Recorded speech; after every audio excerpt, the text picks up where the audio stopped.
Morning and welcome. It's that time once again, the Patriot Radio News Hour live on this Monday, the second day of October. I hope this finds you well. Obviously, I'm sure if you haven't heard it by now, the tragedy that is unfolding in Las Vegas. 58 people now confirmed dead.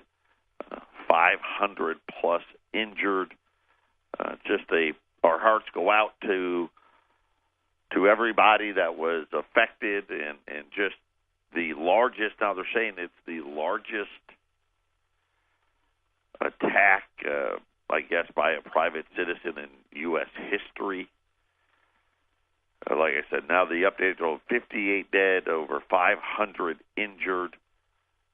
They are not saying that this is a terrorist event, or ISIS has claimed responsibility. We are not confirming that.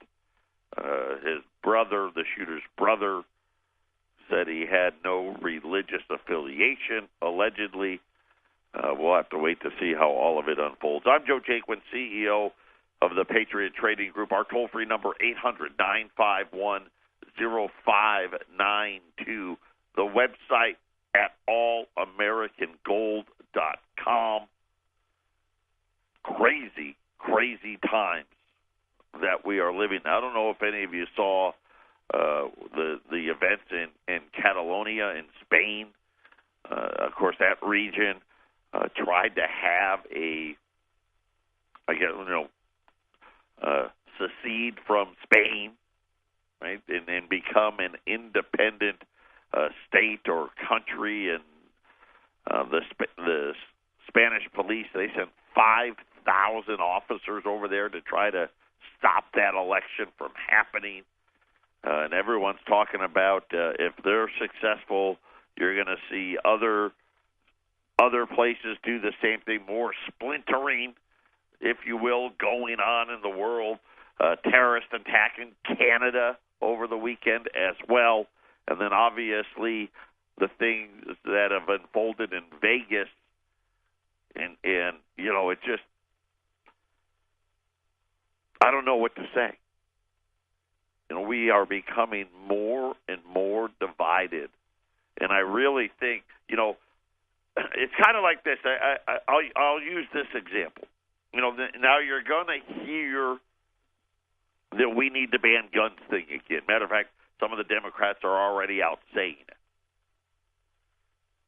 And I'm like, you know what? We need to look at what the real reason is, right? We're trying to take away some people are trying to take away the guns, but instead of trying to figure out what the problem is. Now, I don't know about this guy. You know, and I just know about how we, you know, whether it be the stuff that the chemicals that we've used in our food, to the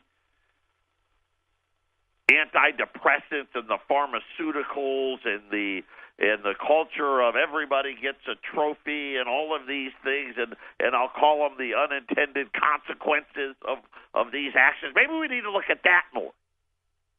All right, not maybe. We need to. And then, of course, I don't know, the political and people that are just justified in that they think they have the moral high ground, and all of the crazy things that have been going on, the anthem protest, and I don't even want to talk about that anymore. I'm not even watching football. But all of those things, you know, it's incredible what we have going on. You know, when you think about how even today, right, Wall Street's up again today. It makes no sense. None of it makes any sense. But on Friday, I told you it's going to be one of these shows where we're going to learn about, and this show is going to be about gross domestic product, GDP. How did it originate? Who came up with it? And are we really in a growth period? In other words, there's been one significant change, and not in not in the data, because they've changed the way they calculate that a lot.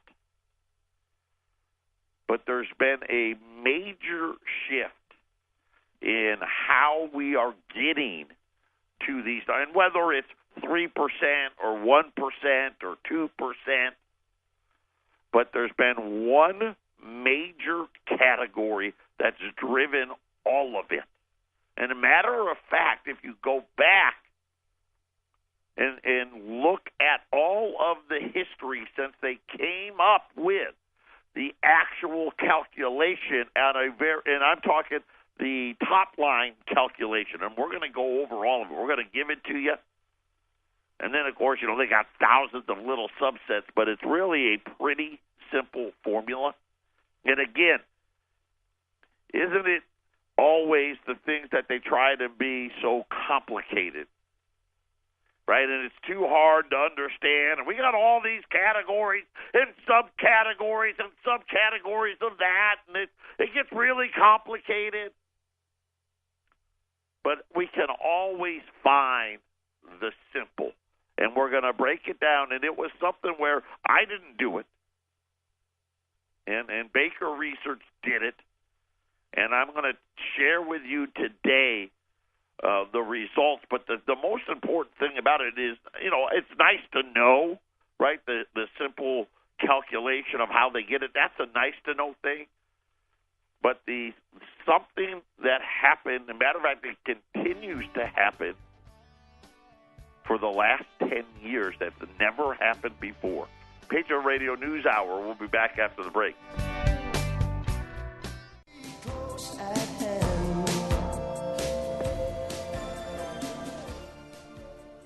Patriot Radio News Hour. Our toll-free number 800-951-0592. And this is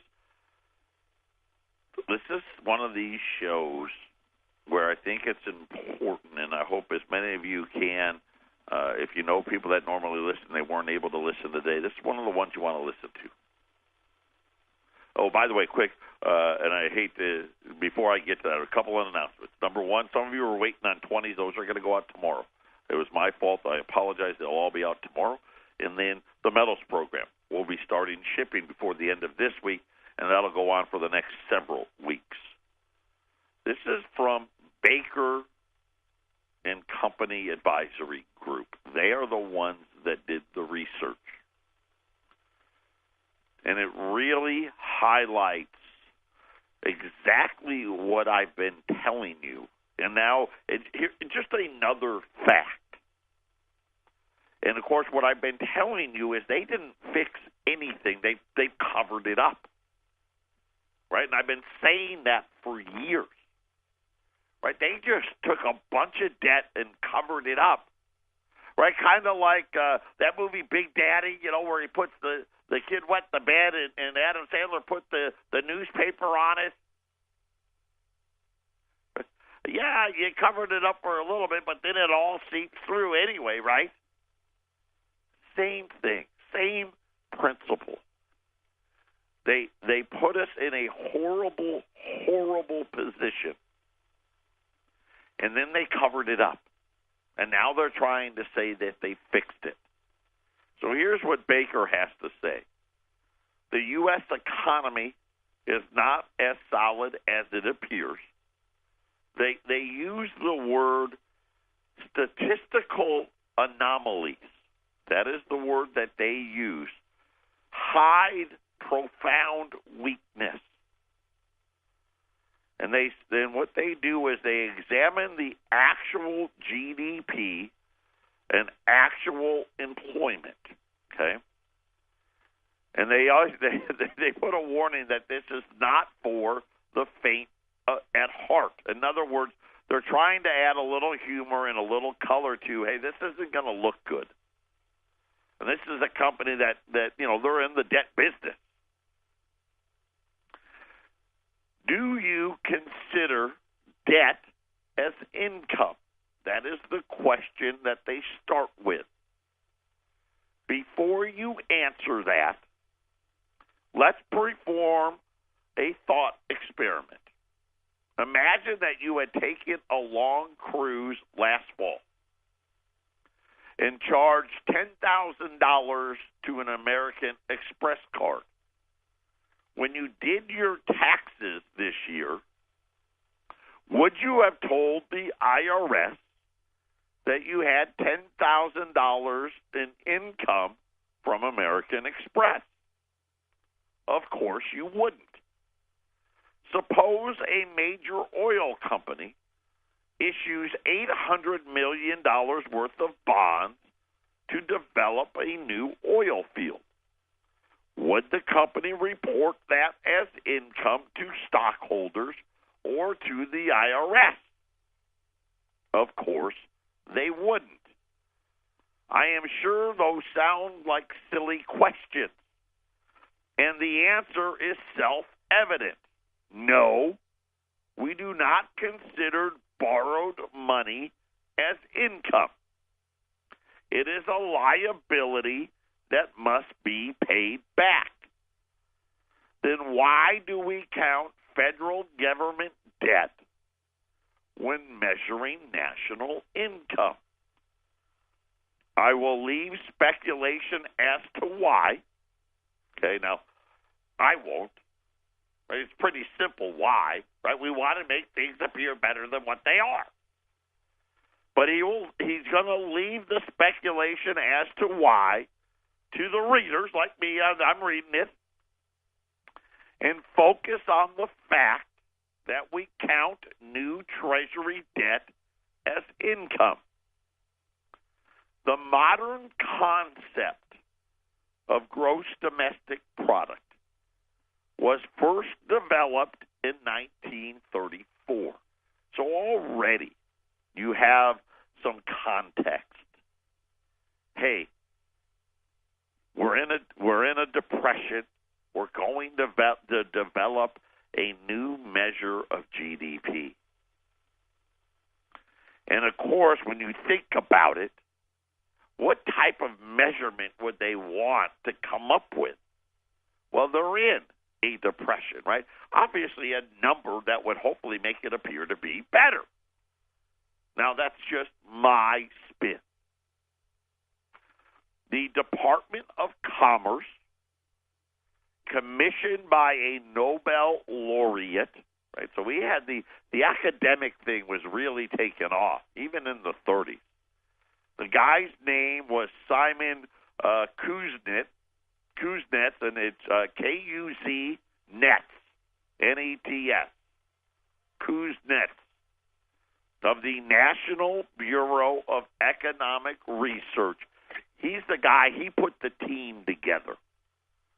And they set up a National Economic of Accounts meeting in a very developed statistical measuring, kind of like the MIT Mafia of its time, debating how to measure all the various sources of income. And they came up with a very simple formula.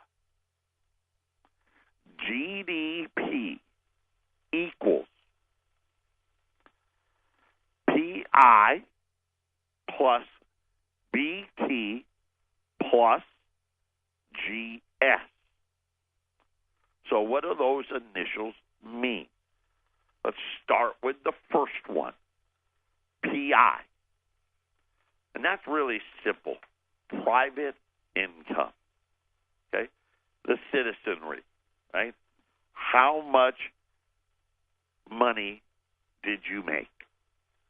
And that was really, and what they did is they were two big buckets in the PI. And probably, I don't even know how many little buckets. Probably thousands. But the two big buckets were really simple. Consumption, and they used the other word, investment. And then for investment, just put savings. Okay, whether that's your money in your savings account, an IRA, a 401k, whatever it may be. Your E-Trade account. Consumption. Okay, I got to pay the mortgage, the car payments, right? I bought a computer. I bought a cell phone. I paid this, I paid that. And investment. Hey, what did you do with what was left over? They considered anything left over investment. So that's PI, private income, plus BT. Of course, that is balance of trade. Now remember, we know this number is now profoundly negative. Right? In the 30s, it wasn't. Right? This was helping, right? Hey, we used to ship out more stuff than we brought in. And then the last one, GS. That stood for government spending. And you see, when they came up with this formula, there really wasn't a lot of government debt. I mean, if it wasn't wartime, we ran no debts or a lot of times surpluses. But if you took out like the Civil War, the War of 1812, World War I, when you're talking about 1934, government wasn't running debt. It's just not what we believed in. And you think about, we became a superpower without running debt. Just want to point that out. We became a superpower because we didn't have debt. So the final formula for GDP included government spending. Notice that the government spending component did not take into account whether or not the government spent money taken out of private income, right, taxes, or whether it borrowed it. Right? When measuring national income, they are giving equal weight to spending taxes on the actual private income and the money borrowed by the Treasury. And like I said, at the time, we didn't really run a lot of debt. Of course, the government was small. The government didn't spend a lot of money. I suggest that the government debt is not part of national income because it's not income. It's borrowed, often from sovereigns that are not our friends and must be paid back eventually. We do not consider borrowed money as income anywhere else. Nowhere. Well, I mean, and the reason is simple. It doesn't make mathematical sense. But yet, we do it for this one piece of data. Right? And they talk about it. Well, for a long time, they tried to pretend that GDP didn't matter anymore.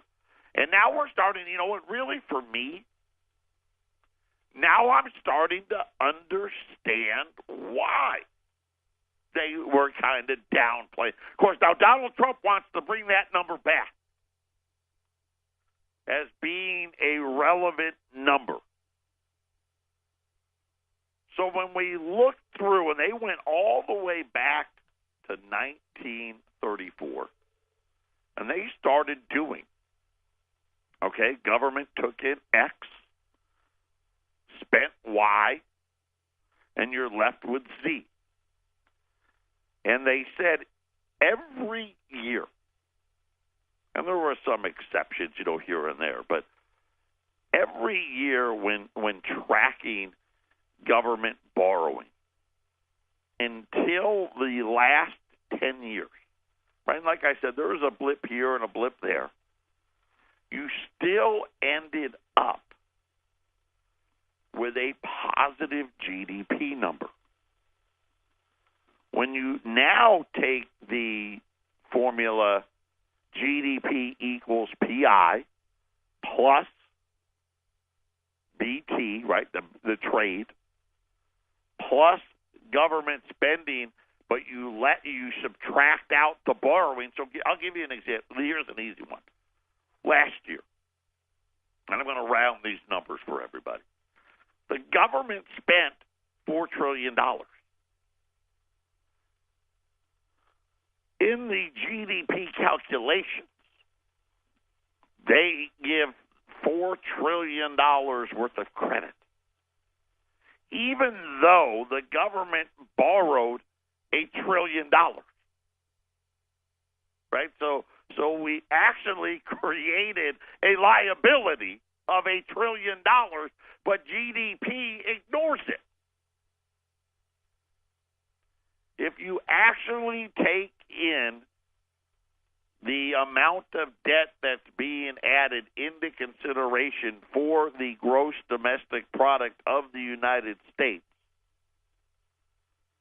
you get a chart where, especially, since the financial crisis, a big hockey stick down, right? And then over the last 5 years, or the last 10 years, you had 7 years where it went kind of even, and then the last 3 years it took another big fall down because the government debts have been getting even larger.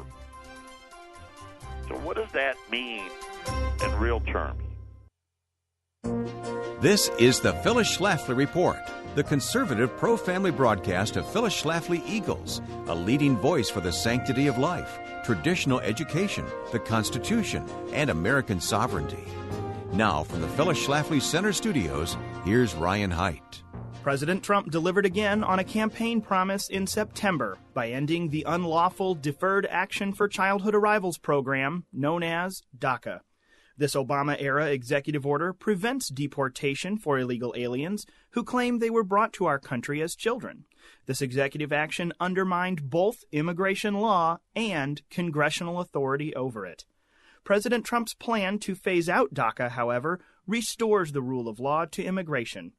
Now, no new applications will be accepted under DACA without further action by Congress. However, existing applications will continue to be processed, and DACA privileges will be honored until they expire.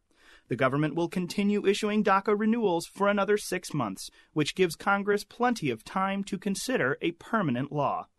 Trump's decision to pass the responsibility to Congress, where it belongs, is the best part. The Constitution gives Congress the power to make our immigration policy, so any change in the law must start there, with Congress being held politically accountable for any attempts to shift benefits from American citizens to illegals. Legislation to grant legal status to Dreamers, as DACA recipients are called, was introduced in Congress as far back as 2001 and has been rejected many times since then, most recently in 2010, when Democrats controlled both houses. In fact, on at least 22 occasions, President Obama himself admitted that he lacked the authority as president to implement a DACA-like program. After changing his mind, however, in an election year, he described DACA as a temporary stopgap measure. Well, now House Speaker Paul Ryan and other Republicans say they want DACA to continue, but many Democrats would go much further if they had the chance. A new DREAM Act could extend legal status and provide benefits to millions of currently illegal residents, not just the 800,000 who signed up so far. By ending this unlawful action, President Trump is properly restoring the role of Congress over our immigration system. This has been the Phyllis Schlafly Report from Phyllis Schlafly Eagles. Illegal immigration burdens our schools and social services and opens doors to criminals and terrorists. Outdated visa programs divert jobs from Americans. PhyllisSchlafly.com chronicles these outrageous unfair practices and provides answers. Go online to PhyllisSchlafly.com. Thanks for listening, and join us next time for the Phyllis Schlafly Report.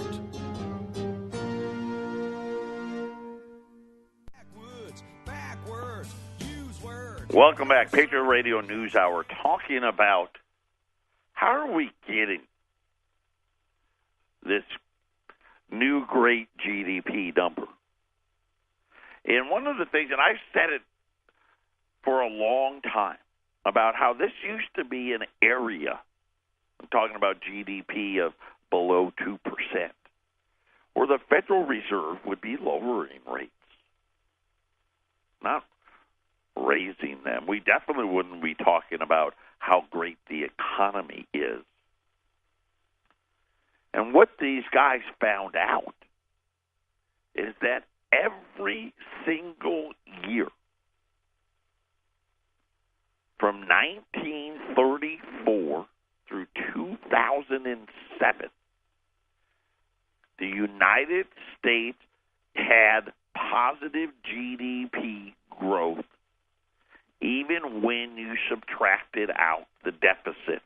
And, of course, we really didn't start running deficits of any kind outside of war until 1971.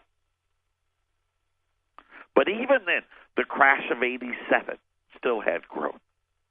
The George Bush Sr., right? Remember, it's the economy, stupid, right? Bill Clinton got elected on that. Still had growth. After 9/11, still had it. It wasn't until the crash when we realized something in our financial system was horribly broken. And it's been argued by me that we didn't fix anything. Matter of fact, they're playing the biggest house of cards game on the American public, and we're just too dumb to notice. We don't want to know.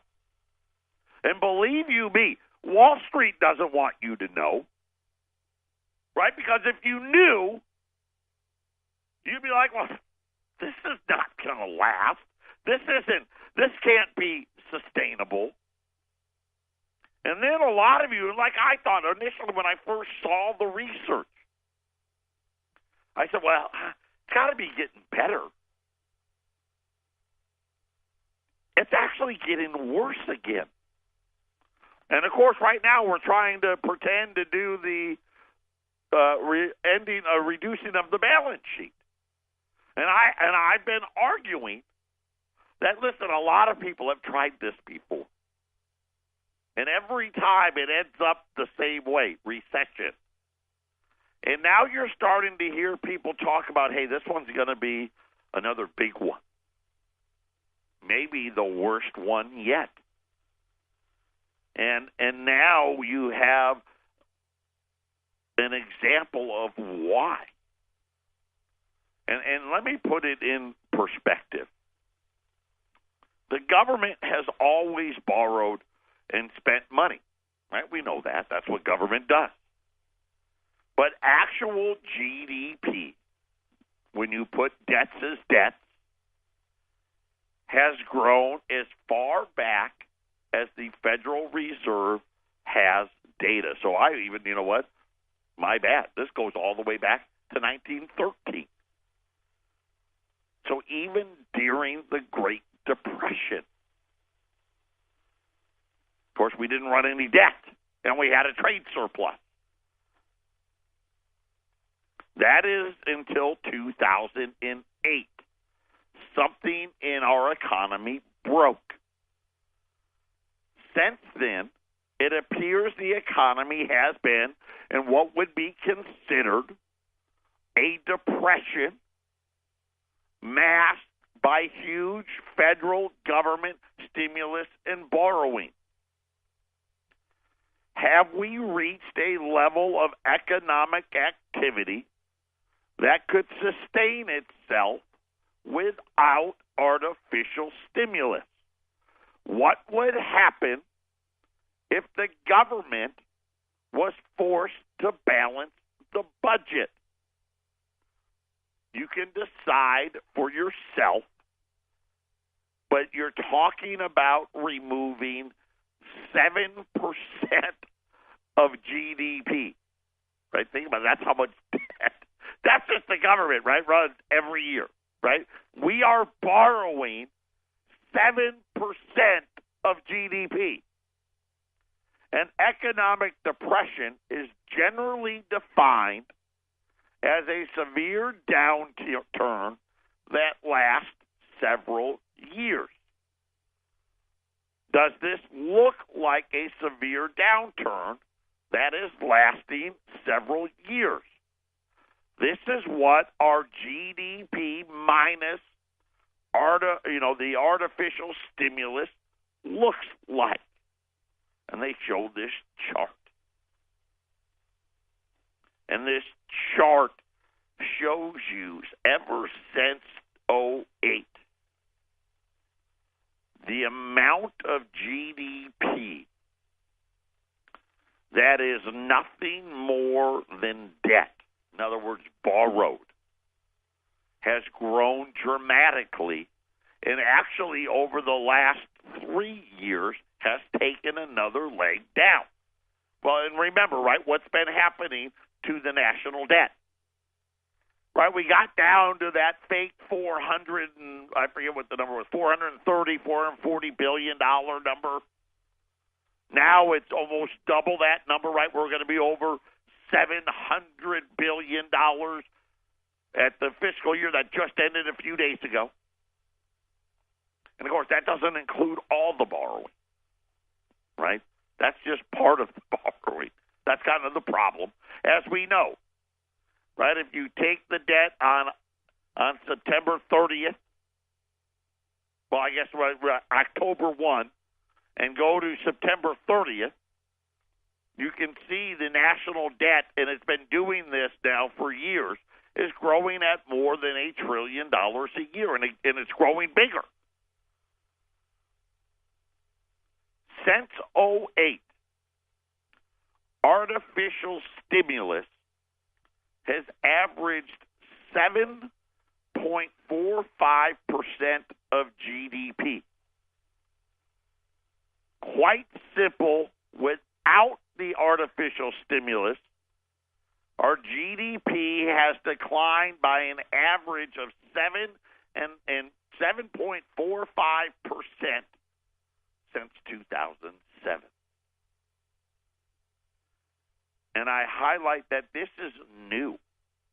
A lot of people would want you to believe, oh, that's the way it's always been. It hasn't. Never been. Kind of been my argument all along. That if without all of the deficit spending, nothing has been fixed. We just tried to lay down some newspaper because we went to bed. Now we're trying to act like it's been fixed, and this is where the problem is going to. This is where we're going to run into the problem. Patriot Radio News Hour.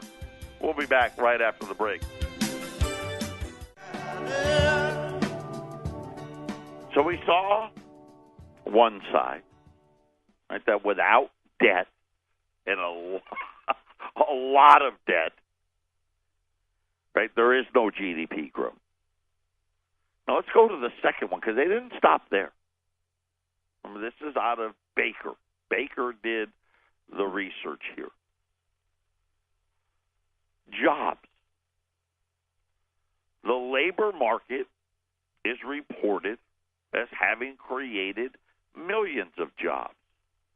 Of course, they asked the question that I wrote about, but what kind of jobs? We often hear that we have full employment or very tight labor, right? That we've created so many jobs that the Federal Reserve must raise rates, right? Because, the Phillips curve says inflation's coming because look at the job. Look at what we've done. Since no one wants to raise a family working multiple part-time jobs, let's actually examine U.S. employment in terms of full-time jobs. I think that's awesome. Why don't we do that? The Federal Reserve's database, specifically when it comes to jobs, the U.S. Bureau of Labor Statistics tells us there were 121,875,000 people employed with full-time jobs in November of 2007. And that's before their official crisis hit. As of August 2017, there are 125,755,000 people with a full-time job. That means we haven't even created 4 million full-time jobs in the last 10 years. Matter of fact, about 388,000 a year to be exact. By the way, you know how much the population has grown? By 23 million. So that means 20 million people didn't get full-time jobs. According to the National Center for Education, there were 3,897,000 people, 3,897,000 people. Okay, that's more people graduating who received a college degree. By the way, that included associate's degrees, bachelor's degrees, master's degrees, and PhDs. Okay, so basically any form of degree. In 2016-2017 school year, 3,897,000. And I re-emphasize that number because the number of full-time jobs we've created in the last 10 years,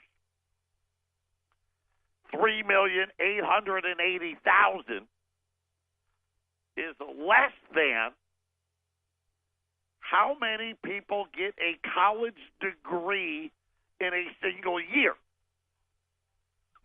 I mean, you start doing the math, and you have, 3.5 million people a year graduating from college that aren't going to get a full-time job.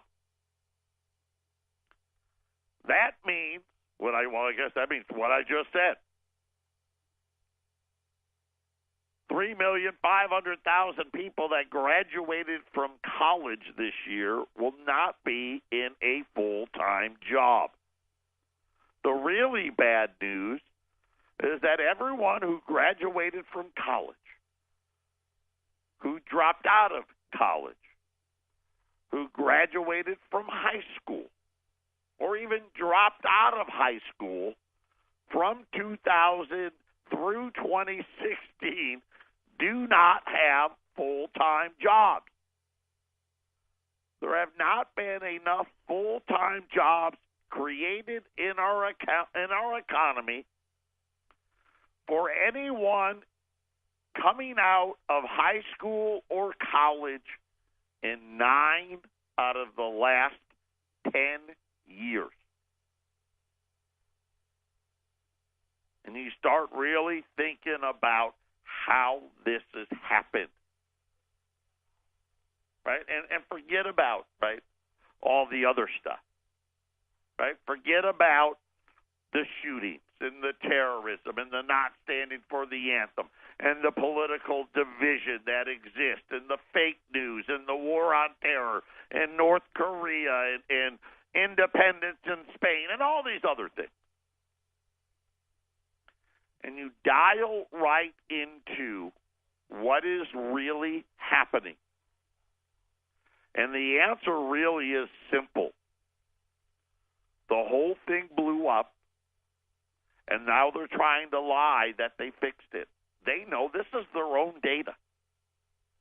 And what's funny is I continually still hear Janet Yellen. Now, she's kind of, sort of, admitting there may be a problem.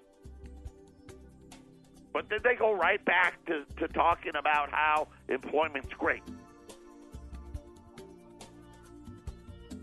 So if we're only getting GDP growth, and you know what, really, you think about it, forget about balancing the debt. We would have no GDP growth if we just took 30 or 40% of the debt away. And now, come to find out, every kid that graduates from college almost is doing it for nothing. Patriot Radio News Hour. We'll be back after the break. Final segment, Patriot Radio News Hour.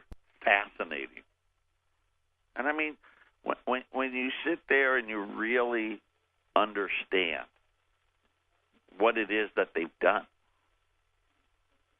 and then they come out and they act like somehow they did us this great, huge favor. And today, what we really learned is what they did is they just tacked it on to what? To the future of, and of course the future's now, right? It's all spiraling out of control. And I sit there and you think about, I've got, my oldest son's a senior in high school, and when I read this stuff, it infuriates me. We're only creating, let's round up, 400,000 full-time jobs a year. There's 4 million people graduating from college with a degree every year. So you tell me, yes, some of that is going to be people retired and they replace that person with a new person, right? So you didn't gain a job there. But at the same time, the population is also growing at about 2.3 million people a year. So in theory, just to stay in place, you need to create 2.3 million full-time jobs. Well, some of those people aren't going to work and whatnot, but at least over like 2 million. We're creating less than 400,000. And when you look at that, and you read that, and you understand this, and you look at how we're getting this alleged GDP growth, where almost 8% of all of the growth is debt. And that doesn't count what you owe on your Amex bill or your mortgage or your student loan or your credit card. That's at a national. That doesn't count with your state and your city. Doesn't count any of those either. So really, when you look at the numbers, it's probably way more than that. This is why you need to take the time to put things away and be patient. I know it's not glamorous, it's not glorious. I know all of you want it to double tomorrow. You really don't. Right? I say that all the time. Listen, I truly believe, I don't think there's any doubt, right? Gold's going to 2, 3, probably 4, maybe 5,000. Because I'm just looking at basic numbers here. I don't see any other way. It's not going to happen overnight, but I want to tell you right now, we're not going to like it. Now, if you have it, right, you're going to like it, you're going to hate it a little less than everybody else.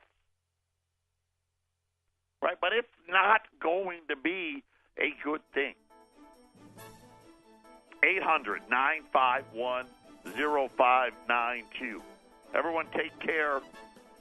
Take the time. You got to make the call. We'll talk again tomorrow.